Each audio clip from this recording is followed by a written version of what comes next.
ہاں، ہم پڑھ رہے ہیں سیکنڈ ایئر اردو نثر یعنی سیکنڈ اردو کی فرسٹ بک، جس میں ہے گزشتہ لکھنؤ، یہ لکھا ہے عبدالحلیم شرر نے، اور اس میں اودھ کی یعنی لکھنؤ کی خوبی اور خامیوں کو اور وہاں کی نواب اور سلطنت کی چیزوں کو بتایا گیا ہے۔ تو اب تک یہ تھا کہ انگریزی جو حکم تھا، انگریزوں نے جو حکم بھیجا تھا نواب صاحب کو، وہ پہنچا دیا گیا تھا کہ آپ یہاں مست رہیں، اور یہ جو کام ہے وہ جو ملک اور جو سلطنت کا کام ہے، سلاطین کا کام ہے، بادشاہی کا کام ہے، وہ مجھے کرنے دیں۔ یہ احکام سنتے ہی شہر میں سناٹا ہو گیا۔ خود بادشاہ نے رو دو کے بہت کچھ غزر خواہی کی۔ بادشاہ کے مال اور خاص محل نے حق وکالت ادا کیا، مگر گورنر جنرل بہادر کے حکم میں رد و بدل کرنا صاحب ریزیڈنٹ کے اقتدار سے باہر تھا۔ ایسٹ انڈیا کمپنی نے گورنمنٹ کے بغیر کسی زحمت و مزاحمت کے ملک اودھ پر قبضہ کر لیا تھا، اور بادشاہ میں اپنی والدہ، ولی عہد، خاص محلات اور جانثار رفیق جو ان کے دوست تھے کہ کلکتہ روانہ ہو گئے کہ انگلستان جا کے اپیل کریں گے اور اپنی بے گناہی ثابت کر کے انتزاعِ سلطنت کے حکم کو منسوخ کرائیں گے۔ جو حکم انہوں نے دیا ہے وہ انگلینڈ جا کر اس کے خلاف اپیل کریں گے، کیونکہ ہندوستان میں تو انگریزوں کا شاسن تھا، حالانکہ شاسن تو وہاں پر بھی تھا لیکن وہاں پر کچھ سن لی جاتی تھی، تو یہ انہوں نے آرڈر بھیجا ہے اس کو منسوخ کرا لیا جائے، اس کو ہٹا دیا جائے یا اس میں امینڈمنٹ کرا دیا جائے۔ کلکتے سے 3-4 میل کی مسافت یعنی دوری پر جنوب کی طرف دریائے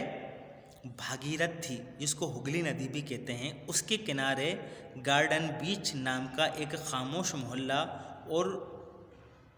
چونکہ وہاں ایک مٹی کا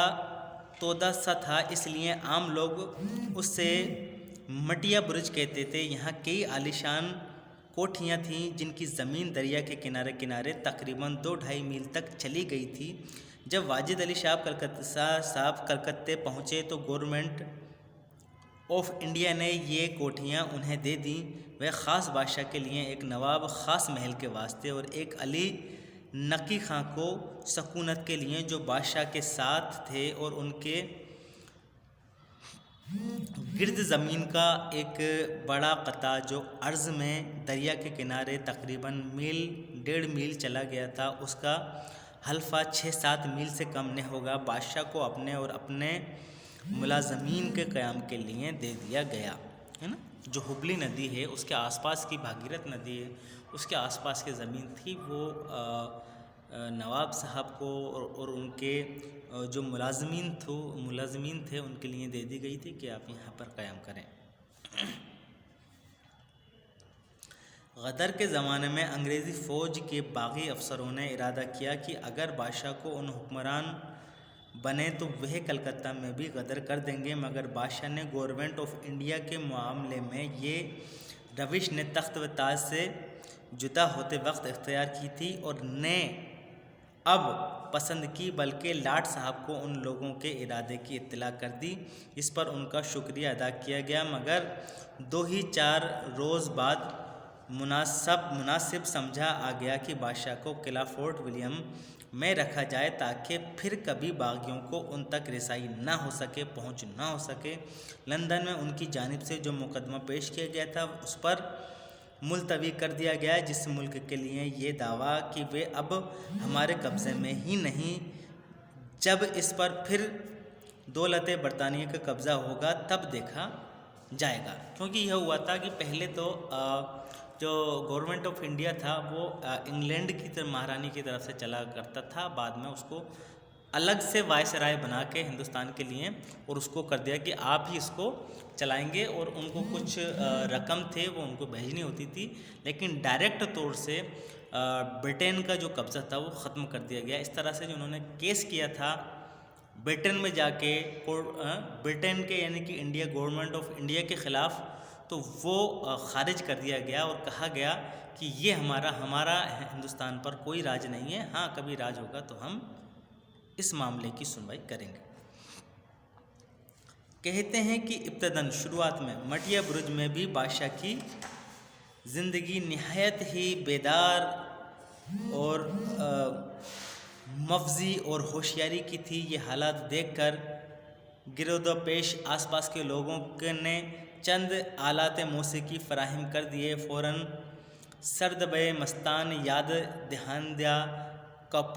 پورا مضمون صادق آ گیا اور ارباب نشاط خوشی کا گروہ بھی وہاں بھی جمع ہونے لگا۔ ہندوستان کے اچھے گویے آ کے ملازم ہو گئے اور مٹیا برج میں موسیقی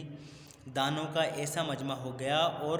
کسی جگہ نہ تھا۔ موسیقی یعنی کہ میوزک کے سوا اور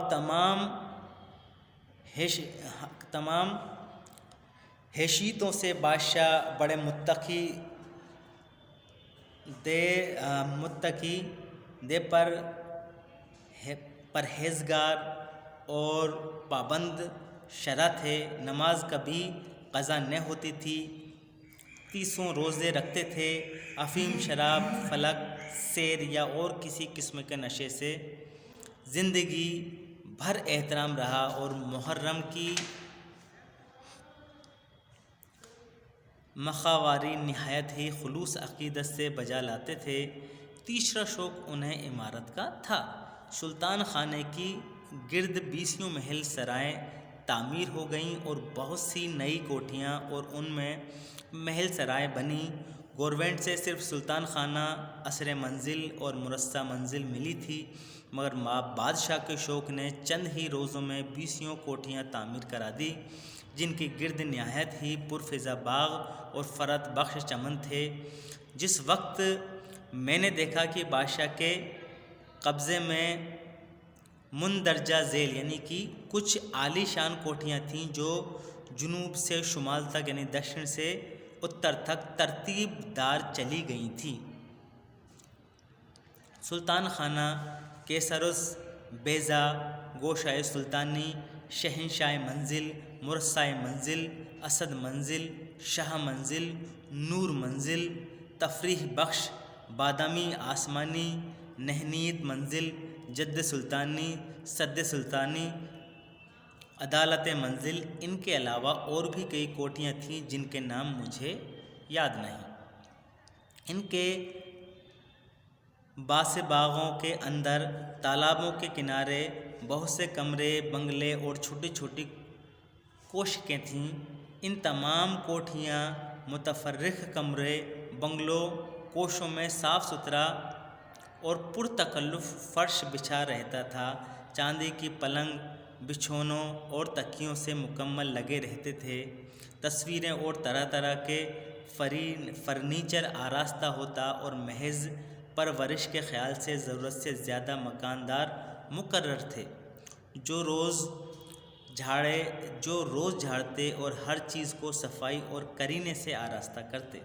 غرض کہ ہر کوٹھی بجائے خود اس قدر آراستہ و پیراستہ نظر آتی تھی کہ انسان اس اش کر جاتا اور بہت خوش ہوتا۔ کوٹھیوں کے گرد کے باغ اور چمن باغ ایسی ہند سے، ایسے ہنر سے، ترتیلوں اور اقلید سے، شکل سے مطابق بنائے گئے تھے کہ دیکھنے والے بادشاہ کی مناسبت طبعی پر تعجب ہوتا تھا۔ یعنی کہ جو عمارتوں کا نواب صاحب کو شوق تھا، ان عمارتوں کا انہوں نے یہاں پر نام بیان کیا ہے، حلیہ بیان کیا ہے اور ان کی صاف صفائی کو اس انداز میں پیش کیا ہے کہ پڑھنے والا، سننے والا، دیکھنے والا اش کرتا، بہت خوش ہوتا اور تعجب سے دیکھا کرتا تھا۔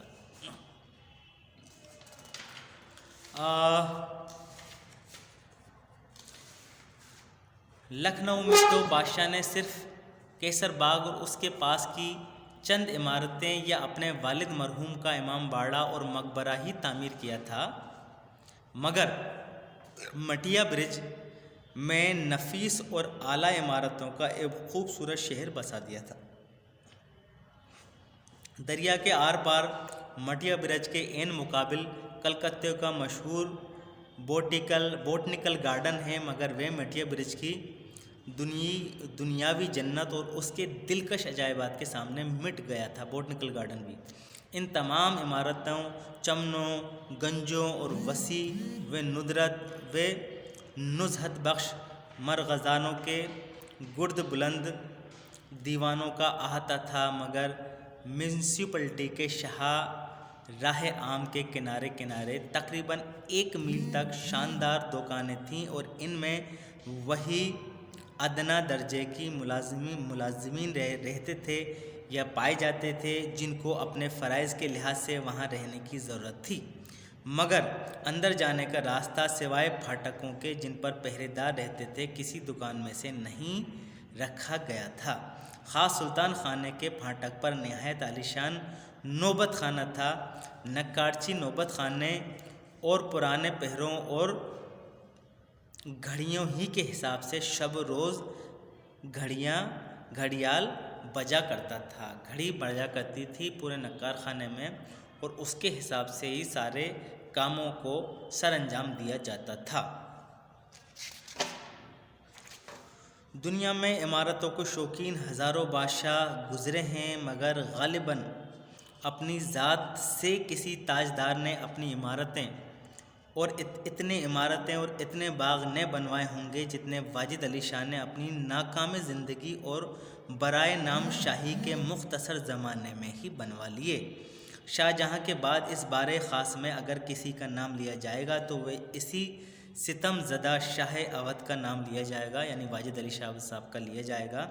یہ اور بات ہے کہ کوئی خاص عمارت سینکڑوں ہزاروں سال تک باقی رہی اور کسی سدھا عمارت زمانے نے چند ہی روز میں